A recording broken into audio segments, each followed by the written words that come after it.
Bonsoir à tous et bienvenue sur D8. Je suis ravie d'être avec vous sur le canapé de Voyage au bout de la nuit que vous connaissez bien. Et ce soir, nous poursuivons ensemble la lecture de Madame de Staël et son roman Corinne ou l'Italie. Nous sommes au livre 3e intitulé Corinne. Alors vous l'avez sûrement compris, Corinne est l'héroïne de notre écrit. Corinne, c'est en réalité en fait l'esprit et les pensées de Madame de Staël. Madame de Staël, est-ce que vous la connaissez? De son vrai nom, Anne-Louise Germaine Necker. Elle épousa le baron de Staël-Holstein. Et elle devient donc baronne, mais elle est plus connue, notamment dans la littérature, sous le nom de Madame de Staël, née et morte à Paris en 1817. Et c'est une romancière et essayiste française, originaire d'une très grande famille genevoise, et cela en tout cas lui permettra de faire la rencontre de beaucoup de romanciers et d'intellectuels de l'époque qui venaient tout simplement fréquenter sa maman. Parmi eux, il y a Édouard Gibbon, Grimm ou encore Buffon. Alors, Corinne ou l'Italie que je poursuis pour vous ce soir, eh bien, c'est donc l'histoire d'une poétesse, comme par hasard, romancière, poétesse, Corinne, qui inaugure le débat.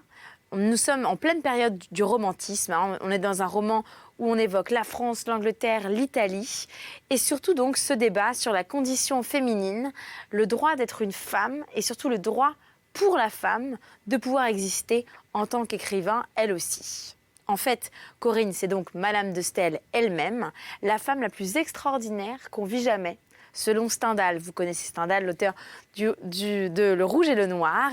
Et même Napoléon, eh bien, il en dit long sur cette femme du 19e, puisqu'il dit « Après tout, il faut le reconnaître, c'est une femme d'un très grand talent et qui restera ». La preuve en est, puisque je reprends donc la lecture au livre 3e, chapitre 1er intitulé « Corinne ». Vous allez donc connaître davantage ce personnage. N'hésitez pas à réagir, #VPN.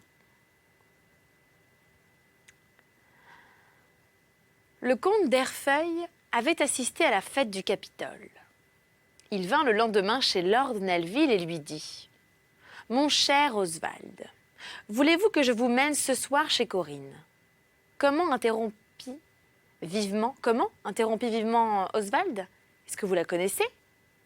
Non, répondit le comte d'Herfeuil, mais une personne aussi célèbre est toujours flattée qu'on désire la voir. Et je lui ai écrit ce matin pour lui demander la permission d'aller chez elle, ce soir avec vous. J'aurais souhaité, répondit Oswald en rougissant, que vous ne m'eussiez pas ainsi nommé sans mon consentement. Sachez-moi gré, reprit le comte d'Herfeuil, de vous avoir épargné quelques formalités ennuyeuses, au lieu d'aller chez un ambassadeur qui vous aurait mené chez un cardinal, qui vous aurait conduit chez une femme, qui vous aurait introduit chez Corinne. Je vous présente, vous me présentez, et nous serons très bien reçus tous les deux. J'ai moins de confiance que vous, et sans doute avec raison, reprit Lord Nelvil. Je crains que cette demande précipitée n'ait pu déplaire à Corinne. Pas du tout. Je vous assure, dit le comte d'Herfeuil, elle a trop d'esprit pour cela, et sa réponse est très polie. Comment? Elle vous a répondu, reprit Lord Nelvil. Et que vous a-t-elle donc dit, mon cher comte? Ah, mon cher comte, dit en riant d'Herfeuil, vous vous adoucissez donc depuis que vous savez que Corinne m'a répondu. Mais enfin, je vous aime et tout est pardonné. Je vous avouerai donc modestement que dans mon billet, j'avais parlé de moi plus que de vous, et que dans sa réponse, il me semble qu'elle vous nomme le premier. Mais je ne suis jamais jaloux de mes amis. Assurément, répondit Lord Nelvil, je ne pense pas que ni vous ni moi, nous puissions nous flatter de plaire à Corinne, et que quant à moi, tout ce que je désire, c'est de jouir quelquefois de la société d'une personne aussi étonnante. À ce soir donc, puisque vous l'avez arrangé ainsi. Vous viendrez avec moi, dit le comte d'Herfeuil. Eh bien oui, répondit Lord Nelvil avec un embarras très visible. Pourquoi donc, continua le comte d'Herfeuil, pourquoi s'être tant plaint de ce que j'ai fait? Vous finissez comme j'ai commencé, mais il fallait bien vous laisser l'honneur d'être plus réservé que moi, pourvu toutefois que vous n'y perdissiez rien. C'est vraiment une charmante personne que Corinne. Elle a de l'esprit et de la grâce. Je n'ai pas bien compris ce qu'elle disait parce qu'elle parlait italien. Mais à la voir, je gagerais qu'elle sait très bien le français. Nous en jugerons ce soir. Elle mène une vie singulière. Elle est riche, jeune, libre, sans qu'on puisse savoir avec certitude si elle a des amants ou non. Il paraît certain néanmoins qu'à présent elle ne préfère personne au reste. Ajouta-t-il, il se peut qu'elle n'ait pas rencontré dans ce pays un homme digne d'elle. Cela ne m'étonnerait pas. Le comte d'Herfeuil continua quelque temps encore à discourir ainsi, sans que lord Nelvil l'interrompît. Il ne disait rien qui fût précisément inconcevable, mais il froissait toujours les sentiments délicats d'Oswald en parlant trop fort ou trop légèrement sur ce qui l'intéressait. Il y a des ménagements que l'esprit même et l'usage du monde n'apprennent pas, et sans manquer à la plus parfaite politesse, on blesse souvent le cœur. Lord Nelvil fut très agité tout le jour en pensant à la visite du soir. Mais il écarta, tant qu'il le put, les réflexions qui le troublaient, et tâcha de se persuader qu'il pouvait y avoir du plaisir dans un sentiment, sans que ce sentiment décidât du sort de la vie. Fausse sécurité, car l'âme ne reçoit aucun plaisir de ce qu'elle reconnaît elle-même pour passager. Lord Nelvil et le comte d'Herfeuil arrivèrent chez Corinne. Sa maison était placée dans le quartier des Transtévérins, un peu au-delà du château Saint-Ange. La vue du Tibre embellissait cette maison, ornée dans l'intérieur avec l'élégance la plus parfaite. Le salon était décoré par les copies en plâtre, des meilleures statues de l'Italie, la Niobé, le Laocoon, la Vénus de Médicis, le gladiateur mourant, et dans le cabinet où se tenait Corinne, l'on voyait des instruments de musique, des livres, un ameublement simple mais commode et seulement arrangé pour rendre la conversation facile et le cercle resserré. Corinne n'était point encore dans son cabinet lorsque Oswald arriva en l'attendant. Il se promenait avec anxiété dans son appartement. Il y remarquait dans chaque détail un mélange heureux de tout ce qu'il y a de plus agréable dans les trois nations, française, anglaise et italienne. Le goût de la société, l'amour des lettres et le sentiment des beaux-arts. Corinne enfin parut.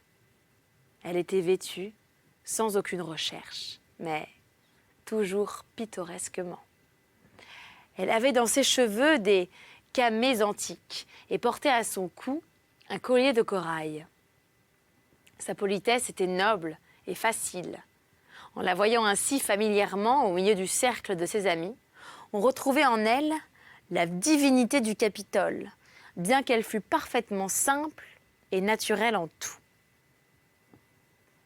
Elle salua d'abord le comte d'Herfeuil en regardant Oswald, et puis, comme si elle se fût repentie de cette espèce de fausseté, elle s'avança vers Oswald et l'on put remarquer qu'en l'appelant Lord Nelvil, ce nom semblait produire un effet singulier sur elle, et 2 fois elle le répéta d'une voix émue comme s'il lui retraçait de touchants souvenirs.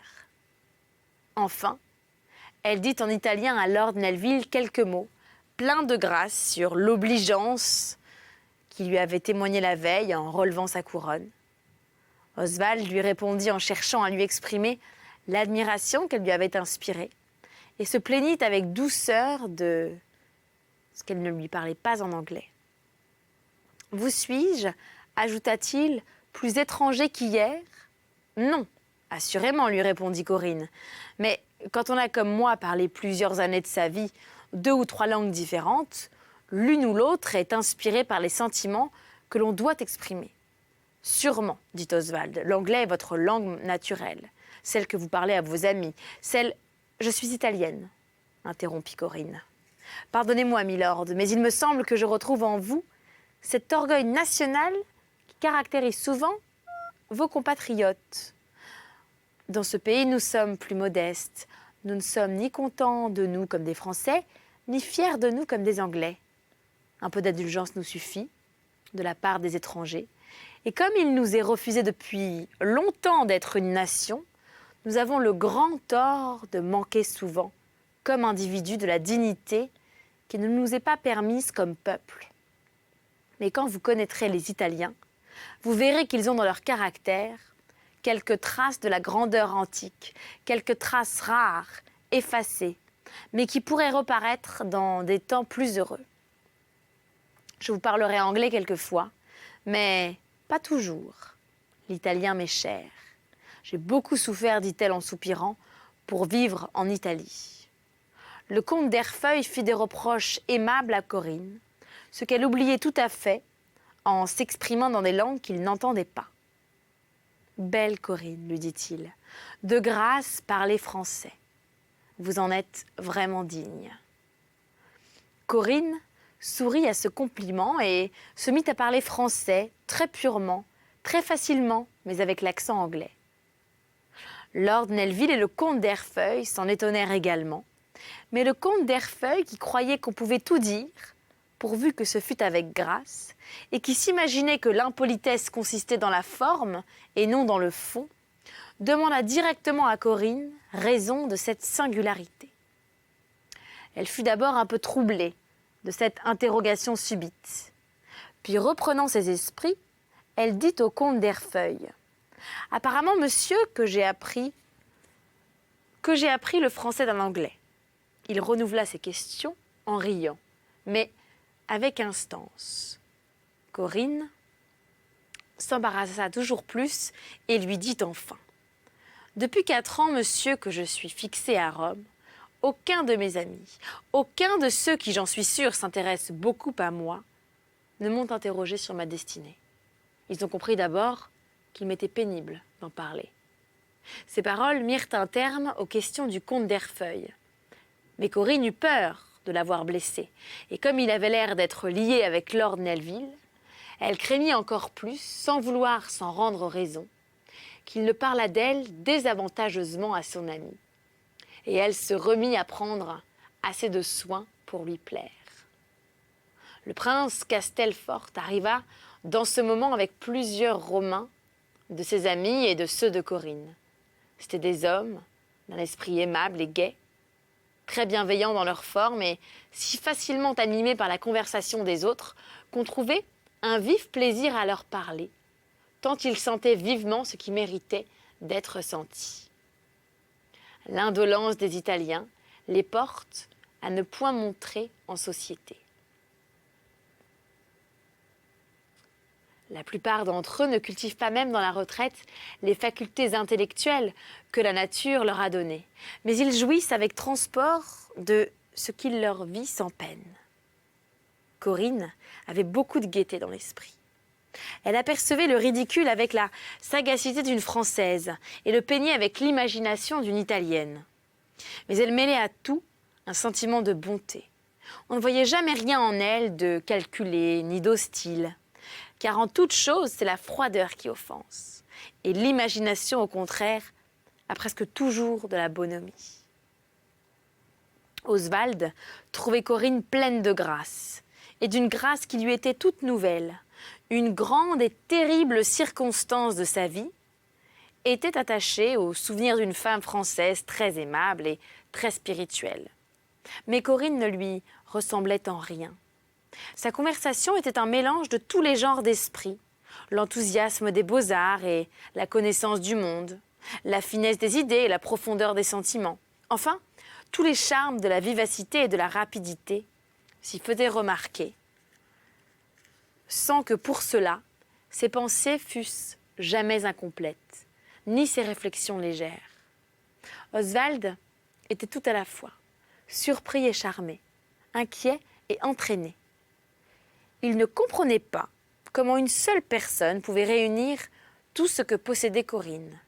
Il se demandait si le lien de tant de qualités, presque opposées, était l'inconséquence ou la supériorité, et si c'était à force de tout sentir, ou parce qu'elle oubliait tout successivement, qu'elle passait ainsi, presque dans un même instant, de la mélancolie à la gaieté, de la profondeur à la grâce, de la conversation la plus étonnante, et par les connaissances et par les idées, à la coquetterie d'une femme qui cherche à plaire et veut captiver. Mais il y avait dans cette coquetterie une noblesse si parfaite qu'elle imposait autant de respect que la réserve la plus sévère. Le prince Castelfort était très occupé de Corinne. Et tous les Italiens qui composaient sa société lui montraient un sentiment qui s'exprimait par les soins et les hommages les plus délicats et les plus assidus. Le culte habituel dont il l'entourait répandait comme un air de fête sur tous les jours de sa vie. Corinne était heureuse d'être aimée, mais heureuse comme on l'est de vivre dans un climat doux, d'entendre des sons harmonieux, de ne recevoir enfin que des impressions agréables. Le sentiment profond et sérieux de l'amour ne se peignait point sur son visage où tout était exprimé par la physionomie la plus vive et la plus mobile. Oswald la regardait en silence. Sa présence animait Corinne et lui inspirait le désir d'être aimable. Cependant, elle s'arrêtait quelquefois dans les moments où sa conversation était la plus brillante. Étonnée du calme extérieur d'Oswald, ne sachant pas s'il l'approuvait ou s'il la blâmait secrètement, et si ses idées anglaises lui permettaient d'applaudir à de tels succès dans une femme. Oswald était trop captivé par les charmes de Corinne pour se rappeler alors ses anciennes opinions sur l'obscurité qui convenait aux femmes. Mais il se demandait si l'on pouvait être aimé d'elle, s'il était possible de se concentrer en soi, seul, tant de rayons. Enfin, il était à la fois ébloui et troublé, et bien qu'à son départ, elle l'eût invité très poliment à revenir la voir. Il laissa passer tout un jour sans aller chez elle, éprouvant une sorte de terreur du sentiment qui l'entraînait.